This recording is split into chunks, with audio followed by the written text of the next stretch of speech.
આપ સર્વોને હેતપૂર્વક જય શ્રી સ્વામિનારાયણ। આજની સત્સંગ કથા વાર્તા નિજ મંદિર સાવરકુંડલા। આજની સત્સંગ કથા વાર્તા શ્રી હરિચરિત્ર ચિંતામણી ભાગ 1 સોરઠની ચરિત્ર કથા ભાગ 37। ગઈ કાલે આપને શ્રી હરિના દિવ્ય ચરિત્રો સાંભળ્યા। હવે તેમના આગળના ચરિત્રો ખૂબ જ હેતપૂર્વક સાંભળશું। ગઈ કાલે આપને સાંભળ્યું કે માંગરોળ માંગ રહી ભગવાન શ્રી હરિએ મગનીરામને પોતાનો આશ્રિત બનાવ્યો અને વર્ણ તથા આશ્રમોના ધર્મ કહ્યા। પછી એક વખત શ્રીજી મહારાજે પોતાના પુરુષોત્તમપણાની ઘણીક વાતો કરી। તે સમયે ગામમાંથી મૂળચંદભાઈ આવ્યા અને મહારાજને પગે લાગીને કહ્યું, હે મહારાજ, તમે તથા સહુ સંતો મારે ઘેર જમવા માટે પધારો। મેં તમારા માટે રસોઈ બનાવરાવી રાખી છે। ત્યારે સર્વે સંતો સાથે ભગવાન શ્રી હરિ જમવા માટે જતા હતા। ત્યારે રસ્તામાં એક કબો વાણિયો ગાંડો થઈ ગયેલો હતો। તે ત્રાજવા માંગ ધૂળ તથા કાંકરા નાખી અને જોખીને કહે કે લ્યો ખાંડ, લ્યો સાકર। એ જોવા માટે ઘણા માણસો ત્યાં ભેગા થયા હતા। તે જોઈ મહારાજે મૂળચંદભાઈને પૂછ્યું કે આ માણસો અહીં કેમ ભેગા થયા છે? ત્યારે મૂળચંદભાઈ કહે, એક કબા નામનો વાણિયો અહીં વેપાર કરતો હતો ને તેને ધંધામાં ખોટ ગઈ, તેથી તે ગાંડો થઈ ગયો છે। તેને જોવા અહીં લોકો ભેગા થયેલ છે। ત્યારે શ્રીજી મહારાજ કહે છે, આ લોકમાં મનુષ્યનો દેહ પામીને ભગવાન ભજતા નથી, એ બધા આ કબા વાણિયા જેવા જ છે। પછી એ મૂળચંદભાઈને ઘેર પધાર્યા અને સ્નાન કરી શ્વેત વસ્ત્રો પહેરી જમવા બેઠા। ત્યારે મૂળચંદભાઈના ઘરના એ થાળ પીરસ્યો। તેમાં દૂધપાક પૂરી, શ્રીખંડ શીરો, સેવ સેવૈયા, લાડુ જલેબી, સાટા પેંડા વગેરે પકવાન તથા વડા, ભજીયા અને નાના પ્રકારના શાક તથા દાળ ભાત, કઢી અને અથાણા, પાપડ તથા લવિંગિયા મરચાની ચટણી વગેરે પીરસ્યું। તે શ્રી હરિ હેતે કરીને જમ્યા અને પછી સંતો હરિભક્તોની પંક્તિ પાડી પોતે શ્રી હરિએ અતિ હેતપૂર્વક પીરસીને જમાડ્યા। પછી શ્રી હરિ હાથ પગ ધોઈને મેડી ઉપર જઈને પોઢ્યા અને ઉઠ્યા। ત્યારે શ્રી હરિએ સ્નાન કરી વસ્ત્રો ધારણ કર્યા અને મૂળચંદભાઈએ શ્રી હરિના ભાલમાં ચંદનની અર્ચા કરી, મધ્યમાં કુમકુમનો ચાંદલો કર્યો ને ફૂલના હાર પહેરાવ્યા તથા બાજુબંધ બાંધ્યા। પછી મુક્તાનંદ આદિક સર્વે સંતોની પણ ચંદન પુષ્પે કરીને પૂજા કરીને ધોતિયા ઓઢાડ્યા। તે વખતે શ્રીજી મહારાજ શેઠ ઉપર ખૂબ જ રાજી થયા અને બોલ્યા, જે આ અમારી છડી તમને આપીએ છીએ તેનું એક ઠેબુ લાલ અને બીજું ઠેબુ લીલા કલરે કરીને રંગેલા છે। તે જેને લાલ રંગનું ઠેબુ અડાડશો તેને સમાધિ થશે અને લીલા રંગનું ઠેબુ અડાડશો ત્યારે સમાધિ ઉતરી જશે। અને આ અમારી રૂપાની ઘૂઘરીઓ વાળી ચાકડીઓ છે, તે પણ તમને આપીએ છીએ, કારણ કે હવે અમારે બીજા ગામ ફરવા જવું છે। તે જેમ રામચંદ્રજી એ વનમાં જતી વેળાએ પોતાના ભાઈ ભરતને જેમ ચાકડીઓ પૂજવા આપી હતી, તેમ અમે પણ આપીએ છીએ। ત્યારે મૂળચંદભાઈએ તે બે વાના લઈ લીધા અને તેઓ ચાકડીની નિત્ય પૂજા કરતા અને છડી વડે બીજા મનુષ્યને સમાધિ કરાવીને શ્રી હરિનો દ્રઢ નિશ્ચય કરાવતા હતા।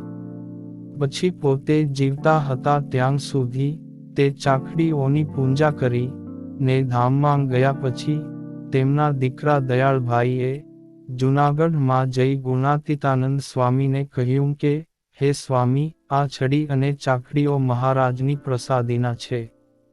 તે સર્વે સંતો હરિભક્તોને દર્શન કરવા માટે તમને આપું છું। તેના હાલમાં ઘનશ્યામ મહારાજની પ્રદક્ષિણામાં દર્શન થાય છે। વળતે દિવસે સંતો તથા મહારાજ માંગરોળથી ચાલ્યા ત્યારે સહુ હરિભક્તો વળાવા આવ્યા. પછી સર્વે સાધુઓને મહારાજ મળ્યા ને સદાવ્રત દેવાની ભલામણ કરીને સર્વેને પાછા વાળી શ્રી હરિ ત્યાંથી આગળ ચાલ્યા. તે લોજપુર ગયા ને ત્યાં 2 દિવસ રોકાઈને ચાલ્યા. તે પંચાળા ઝીણાભાઈ ને ઘેર ગયા ને ઉતારો કર્યો. પછી ઝીણાભાઈ ના માતુશ્રીએ થાળ કર્યો. તે શ્રી હરિ હેતે કરીને જમ્યા ને તે થાળની પ્રસાદી ઝીણાભાઈ ને આપી. પછી સંતોની પંક્તિ કરાવીને પોતે પીરસીને જમાડ્યા. એવી રીતે ત્યાં 2 દિવસ રોકાઈને ત્યાંથી માણાવદર મયારામ ભટ્ટને ત્યાં પધાર્યા ને ઉતારો કર્યો. ત્યારે હરિભક્તોએ આવી શ્રી હરિને પ્રણામ કર્યા ને સન્મુખ બેઠા. ત્યારે શ્રી હરિએ તેમને ઘણી ઉપદેશની વાતો કરી. પછી થાળ તૈયાર થયો. તે સ્નાન કરી વસ્ત્રો પહેરી ને બાજોઠો ઉપર જમવા બેઠા. તે સારી પેઠે જમ્યા. પછી ચડું કરી જળપાન કરી મુખવાસ લીધો ને પછી સંતોની પંક્તિ કરી તેમને પોતે પીરસીને જમાડ્યા.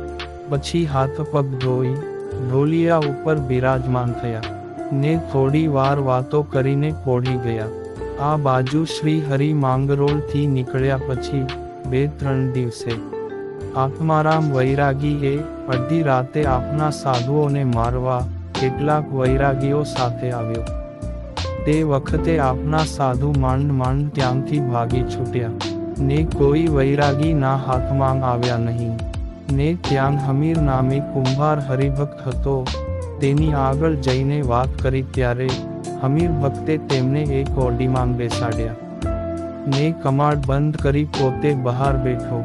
ત્યારે વૈરાગીઓ ગોતતા ત્યાં આવ્યા અને તેને પૂછ્યું કે અહીં જીવન મુક્તાના સાધુઓ આવ્યા છે.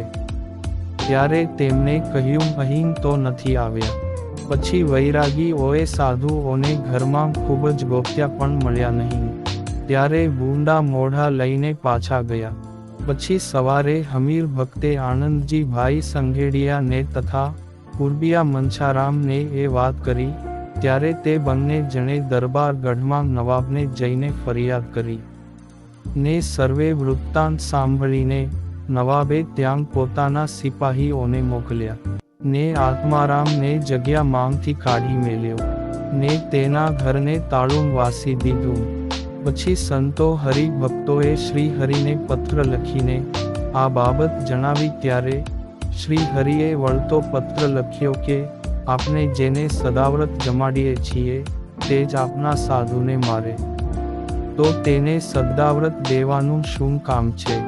માટે ત્યાં સદાવ્રત બંધ કરી સર્વે સીધું સામાન હોય તે બ્રાહ્મણોને આપી દઈને જ્યાં લોજપુર માંગ સાધુ સદાવ્રત દેવા રહેલા છે તેને પણ કહેજો કે સર સામાન વેચીને બ્રાહ્મણોને જમાડી દેજો. પછી સંતોએ શ્રી હરિની આજ્ઞા પ્રમાણે માંગરોળ અને લોજપુરના સદાવ્રતો બંધ કરીને જે કાની કાટમાળ તેમજ સર સામાન હતો તે ગાડાઓ ભરાવી પંચાળા મોકલી દીધો. તે વખતનું જે કમાડ તે હાલ પંચાળા મંદિરમાં છે ને પછી સાધુઓ ત્યાંથી ચાલ્યા ને મેઘપુરમાં શ્રીહરિ બ્રાહ્મણોની 84 કરાવતા હતા ત્યાં આવીને મળ્યા. ત્યારે લોજપુર અને માંગરોળની બનેલી ઘટના વિસ્તારીને શ્રીજી મહારાજને કહી. ત્યારે શ્રીજી મહારાજ કહે હવે આપને બધા સદાવ્રતો બંધ કરવા છે કારણ કે ઘણા ઠેકાણે સદાવ્રત ચાલે છે. તે બંધ કરીને બ્રાહ્મણોની 84 કરાવશું અને મોટા મોટા યજ્ઞો કરાવશું. તેમાં બ્રાહ્મણો તેમજ સાધુ સંતોને અને હરિભક્તોને જમાડશું. આમ માંગરોળમાં સદાવ્રત બંધ કરીને સાધુઓ નીકળી ગયા પછી તે જગ્યા ખાલી ખંડેર પડ્યા હતા. તે જોઈને નવાબ બદરુદ્દીન બહુ પસ્તાવો કરવા લાગ્યા અને તેના મંત્રીઓને કહ્યું કે અહીં સારા સાધુઓ હતા તે આ જગ્યા ખૂબ જ પવિત્ર હતી ને અત્યારે જુઓ તો સાવ વીરાન થઈ ગઈ છે. પછી બદરુદ્દીન નવાબે ત્યાં સંતો અને સદાવ્રતની સ્મૃતિ માટે ત્યાં એક અવેડો કરાવ્યો હતો. ગામ માંગરોળમાં શેઠ ગોવર્ધનભાઈ શ્રી હરિની આજ્ઞાથી ઘણા લોકોને સમાધિ કરાવતા હતા. તેણે આમલી વાળી જગ્યામાં વાવ માથે રેટ કરાવ્યો હતો અને પાસે પાણીની 2 કુંડીઓ કરાવી હતી. એક દિવસ ગોવર્ધનભાઈને ઘેર સર્વે હરિભક્તો બેસવા આવેલા. તે વખતે ગોવર્ધનભાઈએ ત્રિકમ માળીને કહ્યું કે તારે સમાધિ કરવી હોય તો તું મારી સામું જો. તે વખતે ત્રિકમ માળીએ ગોવર્ધનભાઈ સામું જોયું ને તેને સમાધિ થઈ. તે અક્ષરધામમાં ગયો ને ત્યાં 1 કલાક રહીને પાછો આવ્યો. ત્યારે બોલ્યો કે અક્ષરધામનું સુખ તો બહુ જ અધિક છે ને ત્યાં શ્રીજી મહારાજ દિવ્ય સિંહાસન ઉપર બેઠેલા છે ને તેમની ચારે ફરતા અનંત મુક્તો બેઠા છે ને એકી ટસે શ્રી હરિ સામું જોઈ રહ્યા છે. તે સાંભળી સર્વે હરિભક્તો બહુ નવાઈ પામ્યા. પછી સર્વેએ મળીને ગોવર્ધનભાઈને પૂછ્યું કે હાલમાં શ્રીજી મહારાજ ક્યાં બિરાજે છે? ત્યારે તે બોલ્યા કે શ્રી હરિ હાલ ગઢપુરમાં બિરાજે છે. ત્યારે તેઓ બોલ્યા, તમે સાચું કહો છો તે અમને કેમ ખબર પડે? પછી ગોવર્ધનભાઈએ ત્રિકમ માળીને સમાધિ કરાવી. તે ગઢડે ગયો. ત્યાં શ્રીજી મહારાજ દાદા ખાચરના દરબારમાં લીમડા હેઠે ઢોલિયા ઉપર ગાદી તકિયા ઉપર ઉગમના મુખારવિંદે બિરાજમાન હતા ને તેમની સમક્ષ દેશ દેશના હરિભક્તો અને સંતોની સભા ભરાઈને બેઠી હતી ને વાળંદ મશાલ પેટાવવા માટે તેનો ગુચ્છ સમો કરતો હતો. તેવા દર્શન કરીને સમાધિ માંગથી જાગ્યો. પછી હરિભક્તોને જે જોયું હતું તેમ વાત કરી. ત્યારે સર્વેને પ્રતીતિ થઈ કે ગોવર્ધનભાઈ સાચું કહે છે. આમ ગોવર્ધનભાઈ ત્રણેય અવસ્થામાં શ્રી હરિને અખંડ દેખતા હતા. પછી આરતીનો સમય થયો ત્યારે સૌ આરતી અને નિત્ય નિયમ કરી પોતપોતાને ઘેર ગયા. એક વાર ગોવર્ધનભાઈ શીલ ગામે ગયા હતા. ત્યાં એક પરજીયા સોનીનો દીકરો સત્સંગી થયો હતો. તેને ત્યાં જઈ ઓસરી માંગ બેઠા. ત્યારે છોકરો પગે લાગ્યો ને તેમની સામે બેઠો. તે છોકરાનો બાપ પણ જે નારાયણ કહી તેમની પાસે બેઠો. પછી ગોવર્ધનભાઈએ સત્સંગની કેટલીક વાતો કરી. તે વખતે છોકરાના બાપે કહ્યું કે તમે બીજાઓને સમાધિ કરાવો છો ત્યારે મારા દીકરાને પણ સમાધિ કરાવીને શ્રીજી મહારાજના દર્શન કરાવો. ને પછી ગોવર્ધનભાઈએ તે છોકરાને સમાધિ કરાવી અને શ્રીજી મહારાજ પાસે ગઢડા મોકલ્યો. તે સમયે શ્રીજી મહારાજ હિંડોળા ખાટ ઉપર હિંચકતા હતા. તેવામાં મૂળજી બ્રહ્મચારીએ આવીને મહારાજને કહ્યું કે હે મહારાજ, તમે જમવા પધારો, થાળ તૈયાર છે. તે સાંભળી મહારાજ હિંડોળેથી ઉઠ્યા ને વાસુદેવ નારાયણના ઓરડે જઈ બાજોખ ઉપર બિરાજમાન થયા. તે બ્રહ્મચારીએ થાળ પીરસ્યો.